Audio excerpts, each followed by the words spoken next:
Amen. Praise the Lord. Haleluya. Yes, so ya ini yang akan kita pelajari. Get up and walk.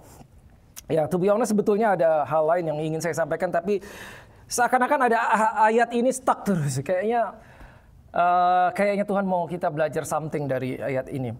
Nah, tapi sebelumnya sedikit review ya, karena series ya saudara, series. Jadi sebelum kita maju selalu saya mundur sedikit untuk mereview dan maju, mundur sedikit maju seperti itu, supaya saudara ingat ya apa yang telah kita pelajari dan tidak lupa dan terus bisa mengingat. Karena begini saudara, pada saat saudara mendengar firman Tuhan ya, sekali lagi bahwa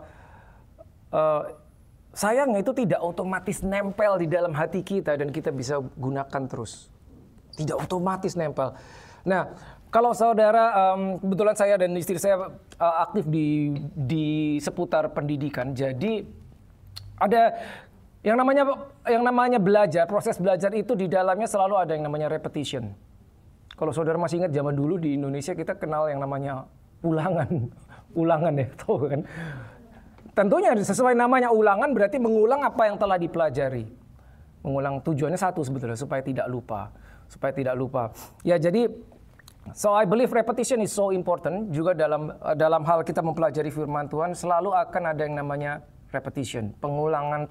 Tujuannya sama supaya kita bisa mengingat apa yang kita telah pelajari dan tidak lupa. Nah, begitu kita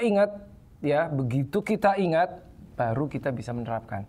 Tapi begitu kita mendengarkan something, apakah itu firman Tuhan sehebat apapun, tapi lupa, sayangnya itu tidak bisa dipakai karena hilang dari memori. As simple as that. Ya, ingat saudara, pada saat kita belajar tentang divine healing, yang perlu dan penting sekali kita ingat terus adalah number one, God wants you well. Itu konsep yang saudara nggak boleh lupa.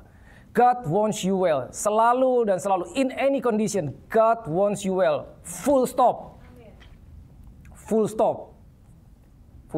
Benar-benar God wants you well. Caranya tentunya berbagai macam ya. Ada 1 cara, 2 cara, 3 cara. Ibaratnya, saya lupa kemarin saya share sama siapa. Intinya begini.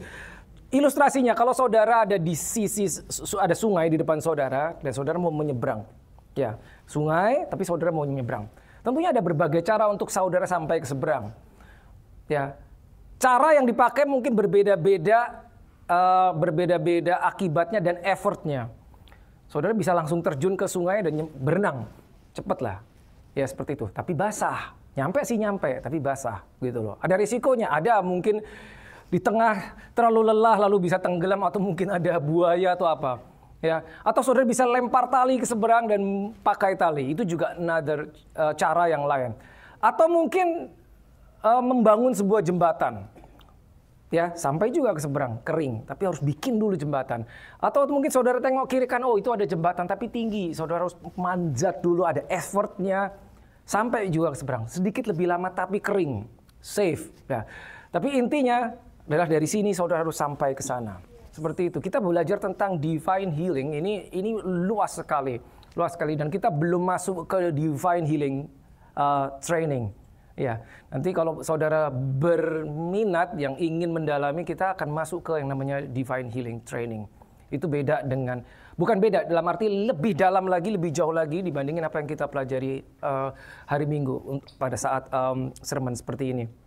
Ya, intinya seperti ini. Ingat, God wants you well. Tuhan ingin saudara sembuh, itu. Seperti itu.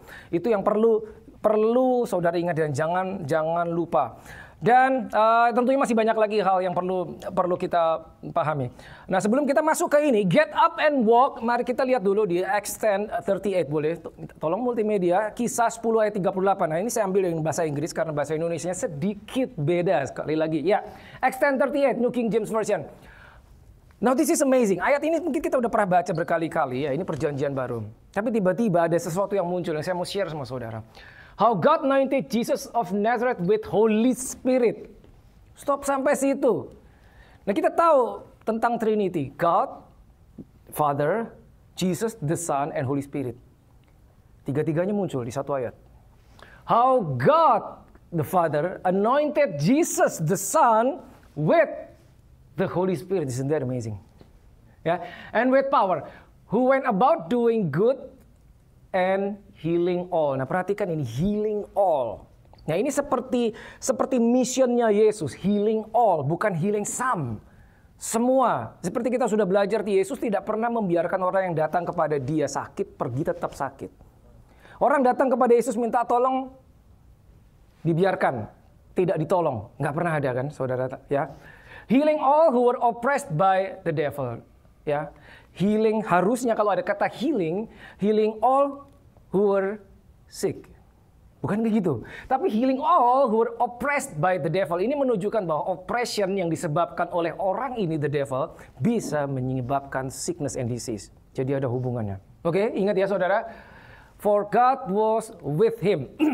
Menarik. Dan dari sini kita bisa lihat apa yang bisa kita pelajari. How God anointed Jesus of Nazareth with the Holy Spirit and the power.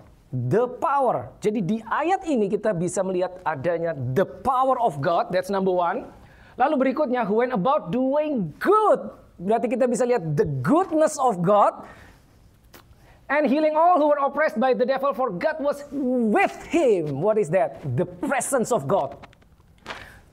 Pelan, ulang. The power of God, the goodness of God, and the presence of God. That is amazing. Itu ministrinya Yesus. Ministrinya Yesus. Ya, amazing.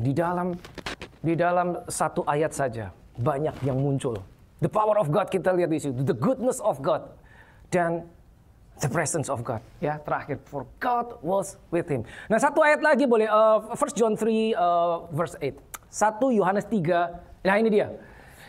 Nah, barang siapa yang tetap, ini bahasa Indonesia, barang siapa yang tetap berbuat dosa berasal dari iblis, sebab iblis berbuat dosa dari mulanya. Nah, yang B yang kita mau pelajari. Untuk inilah anak Allah, the Son of God adalah Yesus, menyatakan dirinya, yaitu supaya, berarti apa? Ini menjelaskan missionnya Yesus. Ya, menyatakan diri untuk apa? Supaya ia membinasakan perbuatan iblis. Destroy the works of the devil. Nah, membinasakan perbuatan iblis. Seperti kita tahu, ministrinya Yesus adalah kebanyakan selama dia melayani di bumi adalah heal the sick, cleanse the lepers, raise the dead, cast out demons. Betul kan? Jadi itu adalah perbuatan musuh. Kalau saudara kemarin datang di seminar, saudara masih ingat, ya? Ya. Jadi kita ingat pada saat itu muncul berarti it's not from God. Oke. Nah, sekarang kita masuk ke get up and walk. So what is this all about? Nah, ini dia. Nah, menarik sekali nanti banyak yang kita pelajari. Ini adalah cerita tentang healing. Nah, kalau saudara baca di Alkitab, terutama di Injil, Matthew, Mark, Luke, and John, 4 Injil, saudara akan menemukan berbagai kisah menarik, which is amazing. Bagaimana Yesus berinteraksi dengan orang-orang yang datang kepada dia mencari pertolongan, apakah itu mencari kelepasan, mencari kesembuhan. Dan setiap cerita dicatat itu meaningful. Ada sesuatu yang bisa kita tarik dari satu cerita yang berbeda dengan cerita yang lain.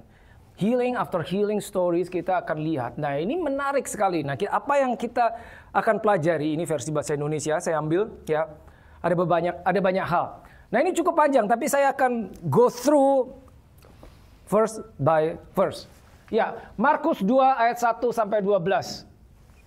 Oke, baik, mari kita baca. Oke, saya bacakan saja buat saudara. Kemudian, ya, sesudah lewat beberapa hari, waktu Yesus datang lagi ke Kapernaum, tersiarlah kabar bahwa ia ada di rumah. Maka datanglah orang-orang berkerumun, sehingga tidak ada lagi tempat, bahkan di muka pintu pun tidak. Pada saat kita baca, kita begini saudara, berusaha masukkan ke dalam konteks ya. Masukkan diri kita ke dalam situasi. The best way is put yourself in the story. Banyak orang berkerumun, ramai. Bukan cuma segini jumlahnya, ramai. Banyak orang sampai tidak ada lagi tempat. Bahkan di muka pintu pun tidak. Nah, ibaratnya ini nggak ada lagi tempat. Di depan pintu semuanya dipenuhi orang. Bayangkan ya. Picture it in your mind. Sementara ia memberitakan firman. Ngapain Yesus? Mengajar. Memberitakan firman. Jadi ada firman yang keluar dari mulut dia.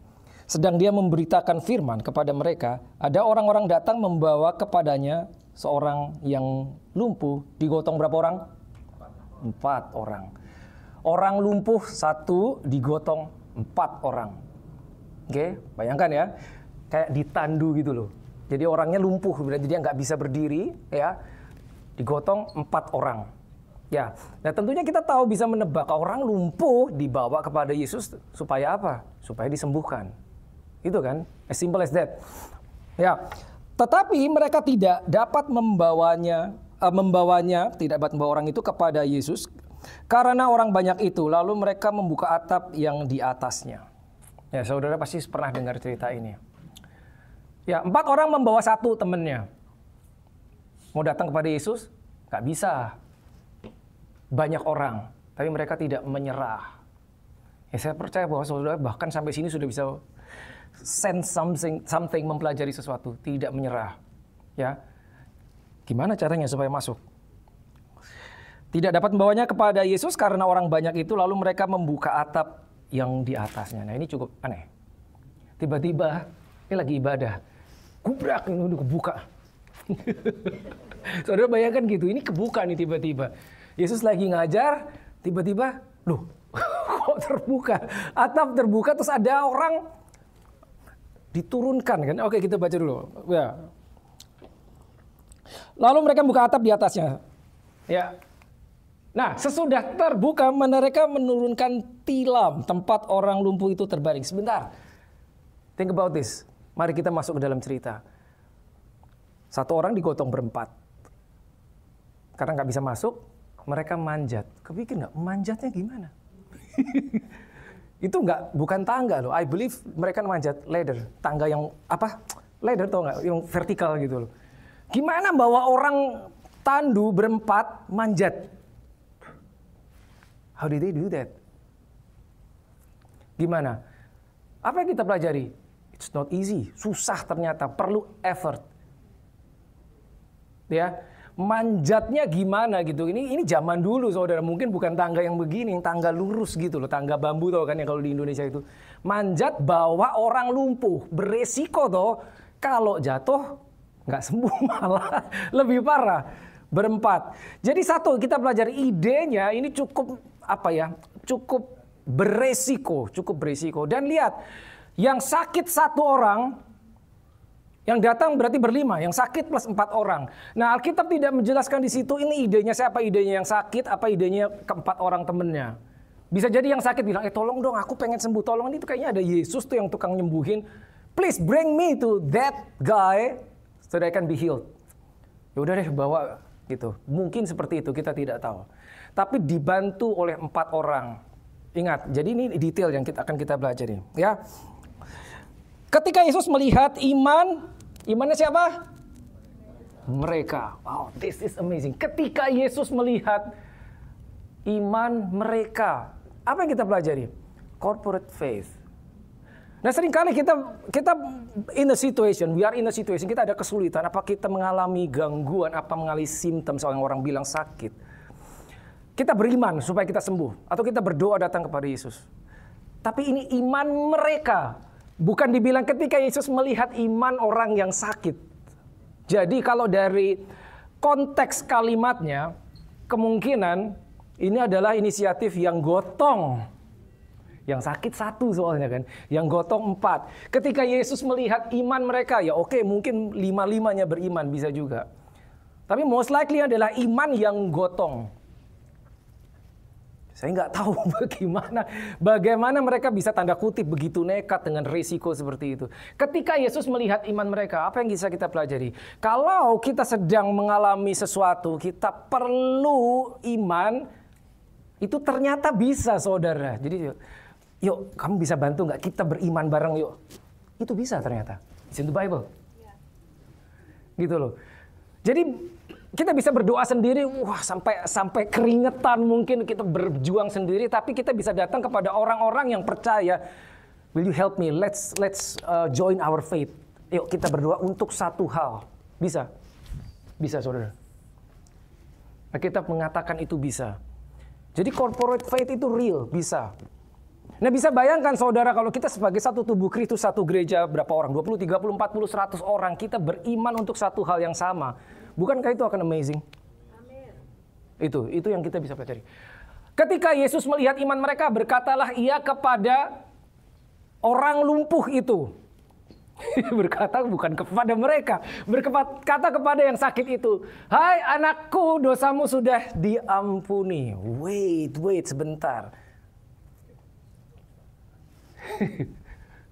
Kenapa dia nggak ngomong, "Engkau sudah sembuh"? Mungkin si orang ini bilang, orang temannya mungkin bilang, "Guru, teacher, Jesus, rabbi, we don't come here for the forgiveness of sin." You see, this guy is paralyzed. Ini orang lumpuh. Jadi kami bukan datang cari pengampunan. No, Jesus, no. Yesus salah. Yang kami cari kesembuhan. Mereka belum ngomong apa-apa, Yesus bilang, "Dosamu diampuni." Wait, salah. Bukan itu yang kita cari. Kita cari kesembuhan. Did you get the picture? Tapi kenapa Yesus bilang dosamu sudah diampuni? Nah, kalau saudara ikut seri kita sudah belajar bahwa there is a connection between sin and sickness. Kenapa? Because sin is the main cause. Nah, dosa adalah sebab awal. Nah, saya bukan berkata dosa individual, personal sin. No, but the original sin. The sin of the first man, Adam. Gara-gara itu toh semua manusia jatuh ke dalam dosa.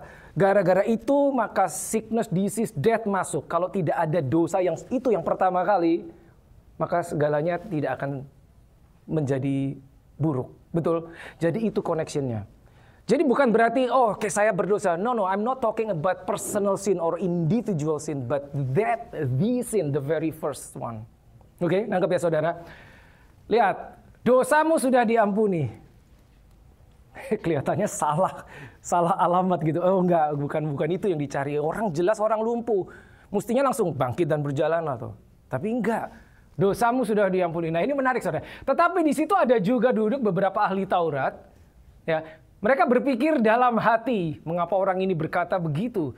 Ia menghujat Allah, siapa yang dapat mengampuni dosa selain daripada God himself. There's a dispute. Wah, ini blaspheming. Yang bisa mengampuni dosa hanya God the Father. Kenapa orang ini Yesus berkata dosamu sudah diampuni? Ini ahli Taurat, ahli. They know Bible back to back. Tetapi Yesus segera mengetahui dalam hatinya bahwa mereka berpikir demikian. This is amazing. Jadi discernment sekali lagi ya. Lalu ia berkata kepada mereka, "Mengapa kamu berpikir begitu dalam hatimu?" And what's the question? Manakah lebih... Kenapa dia nggak tanya, manakah yang lebih sulit? Manakah yang lebih mudah? What's the detail? Manakah yang lebih mudah? Bukan manakah yang lebih sulit. So it's easy stuff for Jesus. Manakah yang lebih mudah? Jadi apa yang dilakukan Yesus tuh, lanjut dulu. Manakah yang lebih mudah? Mengatakan kepada orang lumpuh ini, dosamu sudah diampuni, atau mengatakan bangunlah, angkatlah tilammu dan berjalanlah. Jadi Yesus melemparkan pertanyaan kepada orang-orang yang menuduh dia. Oke, mana yang lebih mudah? Nah, sekarang saya ajak saudara mikir. Kalau saudara ada di sana dan Yesus bertanya kepada saudara, yang lebih mudah, perhatikan, bukan yang lebih sulit. Yang lebih mudah yang bagaimana? Mengatakan dosamu sudah diampuni atau mengatakan bangunlah, angkat tilammu dan berjalanlah. Ayo, yang mana yang lebih gampang? Menurut saudara yang mana yang lebih gampang? Which one is easier? Dosamu sudah diampuni. Betul? Oke, kenapa? Kenapa saudara pikir itu lebih gampang? Karena nggak kelihatan. Kalau dia ngomong, angkatlah tilammu dan berjalanlah, atau dia berkata, penyakitmu sudah sembuh, ya harus ada evidence, harus ada proofnya. Tapi kalau dia cuma ngomong dosamu sudah diampuni, kan nggak kelihatan tuh di dalam. Maka itu lebih mudah. Anggap ya. Oke, sampai sini. Oke. Nah, lanjutnya apa yang terjadi? Tetapi this is amazing. Supaya kamu tahu bahwa di dunia ini anak manusia, human, Yesus sebagai the Son of God, berkuasa mengampuni dosa, berkatalah ia kepada orang lumpuh itu, kepadamu kukatakan bangunlah, angkatlah tempat tidurmu. Wah, ini ketutup, sorry. Dan pulanglah ke rumahmu, dan orang itu pun bangun, segera mengangkat tempat tidurnya dan pergi keluar di hadapan orang itu, sehingga mereka semua takjub lalu memuliakan Allah. Katanya yang begini belum pernah kita lihat. Lihat, Tetapi supaya kamu tahu bahwa di dunia ini anak manusia, human, Jesus. Mereka kan bilang yang bisa mengampuni dosa hanya God. Karena dia nggak mau mengakui bahwa this man is God. Oke?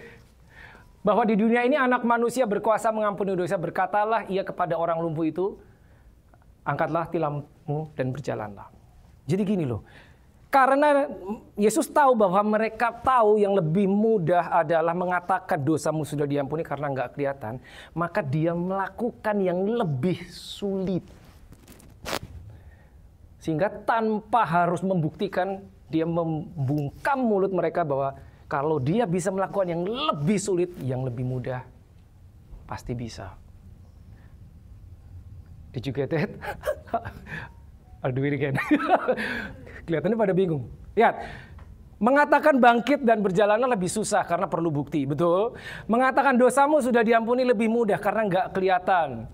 Nah, Yesus kan melakukan yang gampang tuh tadi kan. Terus dia bilang nggak bisa, itu cuma bisa dilakukan oleh Allah. Maka dia membuat yang lebih sulit. Ini kan berikutnya dia buat yang lebih sulit. Untuk membungkam mereka untuk membuktikan bahwa kalau aku bisa melakukan yang lebih sulit, yang tadi yang gampang itu aku bisa. That's number one. Dan kedua itu untuk menunjukkan kepada mereka, karena mereka berpendapat dari dispute yang bisa mengampuni dosa adalah God only. Berarti dia membuktikan I am God. Did you get the lesson? This is amazing. This is amazing. Ya. Jadi dalam satu cerita ini banyak yang kita bisa pelajari. Nomor satu adalah corporate faith. Datang kepada Yesus bareng-bareng. Ya. Nah, 4 orang itu tadi yang menggotong itu, satu mereka harus melalui rintangan dan beresiko. Resiko yang dihadapi mungkin yang terbesar bukan 4 orang itu, tapi yang mengalami risiko terbesar yang digotong. Karena kalau sampai jatuh, yang digotong mungkin yang akan mengalami masalah terbesar, ya kan? Tapi mereka datang dengan iman mereka sama, corporate faith, sepakat untuk hal yang sama. Mereka mempercayai bahwa oke, yang namanya Yesus itu bisa menyembuhkan. Ya, kita nggak tahu di ceritanya apakah sudah terjadi argumen di antara yang lumpuh atau terhadap orang yang gotong, kita nggak tahu karena Alkitab tidak menjelaskan. Atau bisa jadi ini adalah ide teman-temannya. Atau ya nggak tahu lah karena nggak dijelaskan. Tapi pasti satu hal, mereka sudah tahu bahwa yang namanya Yesus itu bisa menyembuhkan penyakit. Kenapa? Kalau tidak, dia nggak akan coba-coba mengambil risiko dan menempuh jalan yang sulit. Jika dia nggak yakin, bisa nggak ya? Seperti itu, saudara. Ya, makanya sampai manjat, bongkar atap. Ya, walaupun ini kalau dilihat ceritanya, wait sebentar itu rumahnya orang dibongkar atapnya. Udah selesai, beresin dong, kan mesti gitu, nggak ada di cerita itu. But this is amazing gitu loh, this is amazing. Jadi saudara baca Alkitab, saudara masuk ke dalamnya sehingga saudara tahu detailnya, apa yang terjadi, mengapa demikian, yang ngomong siapa, ditujukan kepada siapa. Ya, ini luar biasa satu. Ya, dan dari sini kita lihat bahwa there is a connection. Makanya kita belajar di seri Divine Healing bahwa forgiveness itu selalu connected dengan divine healing. Nah, the great news adalah kita lahir baru, kita menerima Yesus itu berarti kita forgiven. Gitu. Dosa kita diampuni karena kita dibersihkan dan diganti dengan righteousness. Dan kita sudah belajar bahwa itu it's one package with healing. Kita forgiven, kita diampuni dosa kita itu satu paket dengan healing. Segala sesuatu yang diakibatkan oleh dosa itu juga diselesaikan pada saat dosa diselesaikan. Nah ini di dalam satu cerita dua-duanya been dealt with. Beres. Dan dia lakukan itu dua-duanya. Dosamu diampuni, habis itu bangkit dan berjalanlah. Oke? Dan ingat kita bicara dosa diampuni itu mungkin bukan dosa personal kita, tapi dosa yang dari the original one ya. Tadi saya sudah sampaikan kepada saudara. Ya, so please bagaimana kita berlaku adalah no more condemnation. If you are in Christ Jesus ya, Roma 8 ayat 1, no more condemnation. No more condemnation. Jadi jangan pernah kita terkondem bahwa aku sakit nggak sembuh-sembuh mungkin karena aku ada begini, aku masih berdosa. No. If you are in Christ Jesus, Holy Spirit is in you, and that's it. You are righteous karena dibenarkan, bukan karena kita berbuat benar. Tapi karena kita telah dibenarkan, maka kita dimampukan berbuat benar. Seperti itu. Nah ini foundational, ini konsep yang harus kita pegang supaya kita berjalan lurus. Oke? Oke, nah satu cerita lagi saudara. Nah, satu cerita lagi. This is amazing, another story about healing. Dari Matius 15 ayat 21 sampai 28. Kita akan belajar dari cerita ini saudara. Yes, mari kita baca. Lalu Yesus pergi dari situ dan menyingkir ke daerah Tirus dan Sidon. Maka datanglah seorang perempuan Kanaan dari daerah itu dan berseru. Seorang perempuan Kanaan, berarti perempuan ini bukan orang Yahudi, ya, bukan orang Israel. Seorang perempuan Kanaan dan berseru, "Kasihanilah aku ya Tuhan, anak Daud, karena Karena anakku perempuan kerasukan setan dan sangat menderita." Ini bukan, mungkin kalau dari ayat ini kita lihat mungkin ini bukan sakit fisik, ya, tapi attack by demonic spirit, ya, kerasukan setan. Jelas sekali di situ ditulis. Kasihanilah kasihanilah aku ya Tuhan, anak Daud. Oke, apa yang kita bisa pelajari? Nomor satu, dia bukan orang Israel. Oke, bukan orang Israel.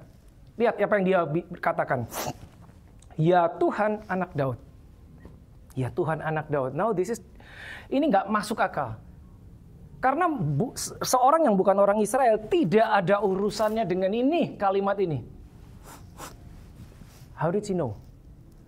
Hanya orang Israel yang tahu, ya Tuhan, anak Daud. How did she know that? Dia bukan orang Israel. Tidak ada satupun orang non-Yahudi yang menggunakan kalimat ya Tuhan, anak Daud. Jadi dia datang addressing Jesus sebagai Lord and the Son of David. Dari mana dia tahu? Hanya orang Yahudi, hanya orang Israel yang akan memakai kalimat ini. Ingat, dia orang Kanaan. Berarti apa? Berarti dia sudah pernah tahu tentang Yesus. Sampai dia tahu bahwa this man, bayangkan ini zaman dulu, kita semua tahu karena kita baca Alkitab, zaman dulu dia udah tahu ini. The Lord, Son of David. Non-Yahudi. Dia sudah tahu. That's number one. Karena anakku perempuan. Dia datang kepada Yesus. Yang bermasalah siapa? Anaknya, bukan dia yang sakit. What is the lesson? Kita bisa datang ke hadapan Tuhan dengan iman kita, karena kita percaya kepada Yesus, untuk orang lain. This is huge. Untuk orang lain. Kalau yang tadi, barengan. Iya kan? Yuk kita bersatu hati dengan iman. Let's join our faith. Kan gitu kan? Kalau ini enggak, dia datang sendiri. Anaknya enggak diajak tuh. Anaknya enggak diajak. Dia datang untuk anaknya. Dan, nah berarti kan, tidak ada catatan. Kita tidak tahu anaknya ini percaya apa enggak sama Yesus. Loh, enggak tahu loh. Ibunya percaya, karena dia datang. Bukan cuma percaya, dia tahu. Lord, Son of David. Ya, have mercy on me. Ibunya percaya, ibunya datang kepada Yesus untuk anaknya. Anaknya percaya apa enggak? Kita enggak tahu. Tapi dia datang untuk problem orang lain. Please remember this. Dia datang untuk problem orang lain. Kalau saudara punya ada sanak saudara, teman, kerabat, family saudara yang dalam kesulitan, berarti kita tahu kita bisa datang dengan iman kita untuk orang lain. It's in the Bible. Ya, bisa. That's one level, bisa saudara. Ya, karena anakku perempuan kerasukan setan dan sangat menderita. Tetapi Yesus sama sekali tidak menjawabnya. Wait, didiemin, dicuekin. Tidak dijawab. Lalu murid-muridnya datang dan meminta kepada Yesus, suruhlah ia pergi. Ia mengikuti kita dengan teriak-teriak. Nah, habis itu Yesus ngomong, jawab Yesus, tapi jawabannya gak enak. Aku diutus hanya kepada domba-domba yang hilang dari umat Israel. Dengan kata lain, sorry, kamu bukan orang Israel. Dengan kata lain itu, secara halus begitu. Sorry, aku tidak diutus kepadamu. Aku hanya diutus kepada orang Israel. Jadi Yesus tahu misinya hanya kepada Israel. Ya saudara tahu ya, sebelumnya memang keselamatan hanya untuk Israel. Tapi karena mereka menolak Yesus, akhirnya Gentiles comes. Ya, saudara tahu ya, udah tahu itu ya. Ya kalau belum ikut som. Daftar ke Julius, mana Julius? Oke. Tetapi perempuan itu mendekat dan I love this word. Dan worship. Oh my goodness, I love this. Perempuan, lihat. Ini nggak ada di depan. Dia ngomong memang, have mercy on me, Lord Son of David. Tapi kedua kali dia datang and worship. Saudara boleh buka di bahasa Inggris. Dia tulis. And then she comes and worship. Pada begitu dia worship. Kalimatnya semakin sederhana justru. Lord, please help me. But worship. Nah kita tahu worship itu bukan hanya postur fisik, tidak, tapi sesuatu yang dari dalam dia. Ya. Dekat dan menyembah sambil berkata, Tuhan tolonglah aku. Jawabannya masih nggak enak. Tetapi Yesus menjawab, aduh, ini nggak sopan sih. Tidak patut mengambil roti yang disediakan bagi anak-anak dan melemparkannya kepada anjing. Kedengaran kasar, tapi kalau saudara lihat di teks aslinya, ini bukan anjing, tapi papi. Anak anjing, anak-anak anjing. Ya, original teksnya berkata demikian. Karena ada bedanya antara anjing dan anak-anak anjing. Ya, cultural, secara budaya, anjing itu kalau saudara baca Alkitab, anjing itu sesuatu liar, hidupnya di luar ya, keluyuran kemana-mana. Tapi anak anjing itu berbeda. Ya, saudara tahu papis, ya. Tidak baik mengambil roti yang disediakan bagi anak-anak dan melemparkannya kepada anjing. Dengan kata lain, tidak bisa. Sorry, I cannot help you. Because I cannot give this healing to you. Because it's not for you. It's been prepared for the Jewish people only. Now think about this. Ditolak, saudara. Hei, ditolak sama Yesus. Secara halus. Belum selesai ceritanya. Look. Tidak patut mengambil roti yang disediakan bagi anak-anak, dan dia bilang bagi orang Israel, ya, dan melemparkannya kepada papis, anak anjing. Oh ya udah deh kalau gitu. Perempuan itu menyerah. Oh ya udah kalau bukan untuk saya, ya udah deh. Gimana ditolak? Udah pergi aja. Tapi tidak. Apa yang dia lakukan? Kata perempuan itu, benar Tuhan, namun, now this is amazing. Anjing itu makan remah-remah yang jatuh dari mejanya. Dari meja tuannya. Maka Yesus menjawab dan berkata kepadanya, hai ibu besar imanmu, maka jadilah kepadamu seperti yang kau kehendaki. Dan seketika juga anaknya sembuh. Anaknya jauh mungkin jaraknya. This is distance healing. Dari jauh. Tapi ini saudara. Benar Tuhan, namun anjing itu, jadi dia tahu, makan remah-remah yang jatuh dari meja tuannya. Wait, how did she know that? Dari mana dia tahu? Maksudnya tahu apa? Itu kan tadi ditolak ya, rotinya nggak dikasih. Tiba-tiba dia punya ide dari mana? Oke, nggak apa-apa, nggak usah rotinya, remah-remahnya aja cukup. Saudara ingat seorang yang juga non-Yahudi datang kepada Yesus, ya, seorang Romawi yang bilang hambanya sakit, Yesus bilang, oke aku datang. Oh nggak usah, ngomong aja, cukup katakan sepatah kata maka hambaku sembuh. Itu juga gitu kan, aneh, dari mana dia tahu bahwa satu kata Yesus cukup untuk menyembuhkan? Ya kita nggak ada waktu untuk buka yang itu soalnya. But that's another amazing story. Nah ini mirip saudara, dari mana dia tahu bahwa oke nggak usah rotinya, remahnya aja cukup. So what can we learn? Number one, healing is children's bread. My goodness, healing is children's bread. Healing is yours. Okay, I'm not a Jew. Mungkin kita akan berpikir seperti itu. Oh, kita bukan orang Israel, tapi kita bicara Israel literal sama Israel spiritual itu begini. If you are in the covenant with God, you are spiritual Jews. That means healing is for you. Healing ya, itu adalah roti buat engkau, disediakan bagimu. My God. That is amazing. You have to meditate on this, otherwise it's going to be just something like that. Hilang cepat. Kalau saudara stop and you meditate on that, kita akan tahu bahwa betapa berharganya itu disediakan bagi kita sebagai makanan. Bread, ya, children's bread. healing. Bahkan dikhususkan nggak bisa, ini hanya buat anak-anak. Orang lain mau minta nggak dikasih. Buat saudara, buat saudara. Seringkali kita nggak sadar ini. Kenapa? Because Lord, everything is good. Semua baik-baik saja. Pada saat kita baik-baik saja, kita bisa biarkan saya nggak perlu healing. Wait, ntar dulu, mungkin nanti 2-3 hari lagi engkau harus gotong tandunya orang. Hai. Come on. Maybe it's not for you. Maybe for your family members, for your relatives. Mungkin suatu saat saudara yang gotong tandunya orang. Bukan saudara yang sakit. But, imanmu dibutuhkan di situ. Bukan imannya yang sakit. Come on.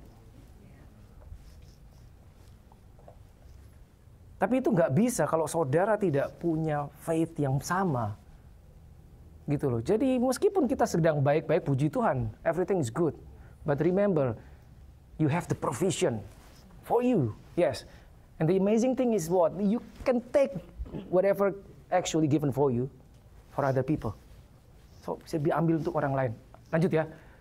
Ya.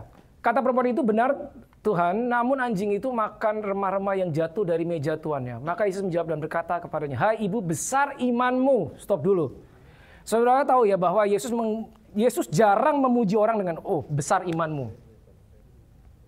Bukan orang Yahudi dibilang punya iman besar. Nah sekarang saya ajak mikir lagi saudara. Dari ayat ini, kira-kira kalau saudara harus ujian. Ditanya soalnya gini, besar imanmu, dari habis baca teks ini, kira-kira menurut saudara definisi iman besar itu kayak apa berdasarkan cerita ini? Apa? Menurut saudara apa? Kenapa Yesus bilang besar imanmu? Kira-kira? Kenapa? Besar imanmu. Itu kan? Karena kenapa? Karena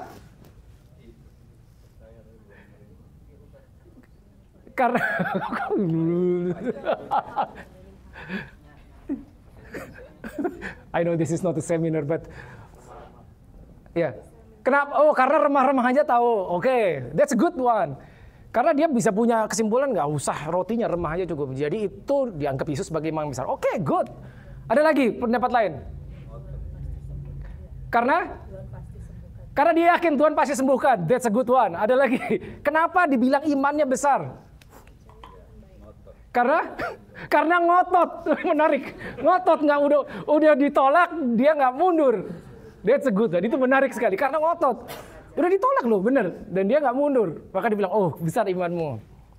Ada pendapat lain nggak? Karena dia tidak tahu hukum Taurat, maka dibilang imannya besar. Oke? Udah bingung. Ada lagi nggak? Oke, kita lihat ya. Saya kasih ilustrasi begini. Nah, semua jawaban itu good. Semua jawaban itu. Memang Yesus tidak menjelaskan mengapa disebut imannya besar. Tapi kalau kita lihat the whole gospel, Matthew, Mark, Luke, and John, cuma 2 kali Yesus ngomong imannya besar kepada orang. Dan dua-duanya bukan orang Israel. Dua-duanya bukan orang Israel. Satu orang Romawi, satu orang Kanaan. Gitu, saudara ingat cerita itu. Nah, saya kasih ilustrasi begini, saudara. Ada seorang yang kaya raya, dia memiliki banyak perusahaan, multinational companies, ya, dia punya banyak perusahaan. Ya, tiba-tiba suatu hari dia di kantornya, anaknya datang kepadanya dan berkata, Dad, I need $50 million. Aku butuh $50 juta untuk apa? Because I want to make this. Menyebutkan rencana. Anaknya cuma ngomong gitu aja, menyebutkan rencana. Aku butuh dana $50 juta kepada ayahnya. Anaknya datang ya, anaknya tahu kan. Oke ya, setelah ya tanya ngobrol-ngobrol sebentar ya, oke, kasih sama bapaknya. Oke, nah nggak lama lagi ada orang datang, bukan anaknya kali ini. Bukan anaknya, bukan siapa-siapanya, karyawannya bukan juga, datang maksa. Saya mau ketemu pemilik perusahaan ini. Kenapa? Karena begini-begini. Ya pokoknya saya harus ketemu dia. Datang lah, ya udah ditemuin lah. Oke, I have only 5 minutes for you. Terus orang ini bukan siapa-siapa, dia datang. I need $50 million. Dia punya request yang sama. Mungkin si pemilik perusahaan bilang, siapa lu? I don't know you. Gitu loh. Aku nggak kenal kamu, tapi dia berani datang minta permintaan yang sama dan dia menguraikan saya perlu untuk gini. Saya tanya dari dua orang itu, yang mana imannya lebih besar?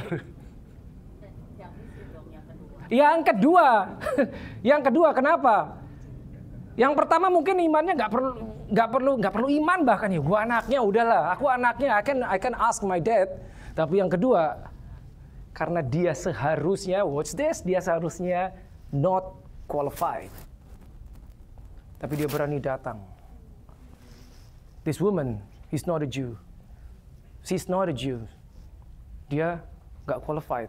Tapi dia berani datang kepada Yesus. Cuman karena tahu yang bisa menyembuhkan cuman Yesus. Jadi saudara tahu kalau di Alkitab dua-duanya yang diadres Yesus sebagai orang yang great faith, dua-duanya bukan orang Israel. Dua-duanya di luar perjanjian. Dua-duanya harusnya tanda kutip tidak berhak menerima dari Yesus, tapi mereka berani datang. Ya tentunya ada alasan lain, itu benar juga, ngotot itu benar juga sebetulnya. Dia persisten. Jadi dia punya mindset, pokoknya I'm not going without healing. That's amazing. Tapi satu hal yang kita pelajari bahwa healing itu disediakan buat kita, saudara. Buat kita sebetulnya. Oke. Nah, hai ibu besar imanmu, maka jadilah kepadamu seperti yang kau kehendaki. Wow. Jadilah kepadamu seperti yang ini kalimat ini saya berhenti di sini dan oh my God, thank you Lord, thank you Jesus. Karena apa? Jadilah kepadamu seperti yang kau kehendaki. Bentar. Jadilah kepadamu seperti yang kau kehendaki. Itu Yesus yang ngomong. Teologi kita adalah jadilah kepadaku seperti yang kau. Are you still there? Ini Yesus yang ngomong. Jadilah kepadamu seperti yang kau kehendaki. Jadi seperti seakan-akan faith ini menembus batas-batas yang wajar. Ya. Jadilah kepadamu.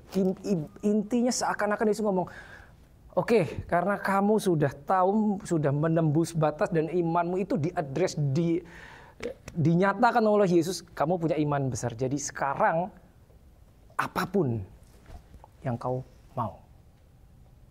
Apapun yang kau mau. That is a dangerous statement. Apapun yang kau mau terjadi. Bukankah kalau seandainya Yesus berkata, jadilah kepadamu seperti yang kau perlu. Itu sudah sangat baik. Udah luar biasa. Seperti yang kau kehendaki. Wow, isn't that dangerous statement? Tapi kita tahu ini dikatakan bukan kepada semua orang, kepada that woman. Gitu.